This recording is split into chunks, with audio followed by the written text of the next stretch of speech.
காஞ்சிபுரம் பக்கத்தில் வந்தவாசின்னு ஒரு ஊர். அந்த வந்தவாசியில் ஒரு பாட்டி இருந்தா. அந்த பாட்டிக்கு என்ன பேர்னு யாருக்கும் தெரியாது. நாராயணா பாட்டின்னு பேர்.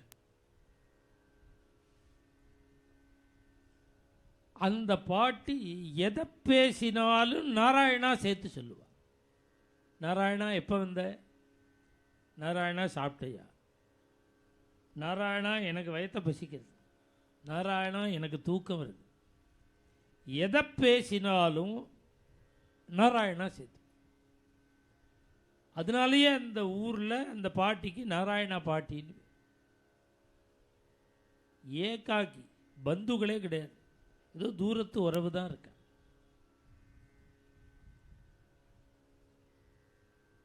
அந்த பாட்டிக்கு ஒரு நாளைக்கு உடம்பு முடியல. அக்கம் பக்கத்தில் ஒரு பேத்தி ஒரு குழந்தை வந்து, பாட்டி நான் உனக்கு கஷாயம் வச்சு கொடுக்கட்டுமா? வச்சு கொடுமா, எனக்கு உடம்பு சரியில்லை, 4 நாளாக வச்சு கொடு. அன்றைக்கி கேஸு கிடையாது, அடுப்பு தான். அந்த அந்த குழந்தை உள்ளே போய் சமையலறைக்கு போய் அடுப்பை மூட்டினான்.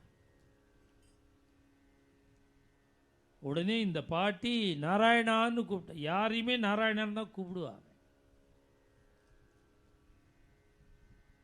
நாராயணா இங்கே வான்னா அந்த அந்த குழந்தை வந்தா. நீ அடுப்பு மூட்ட வேண்டாம், எனக்கு வாசலில் தேர் வந்துடுத்து, நான் கிளம்பிண்டே இருக்கேன் அப்படின்னு சொன்னா. அப்படியே சாஞ்சுட்டா. அவள் உடனே உயிர் போயிடுத்தவளுக்கு. தற்செயலாக இல்லை, அவள் சொன்னா தேர் வந்துடுத்து வாசலுக்கு, நீ கஷாயம் போடாத, நான் போயிட்டு வரேன்னு சொல்லிவிட்டு கிளம்பணும்னா அவள் என்ன சாதனை பண்ணினா?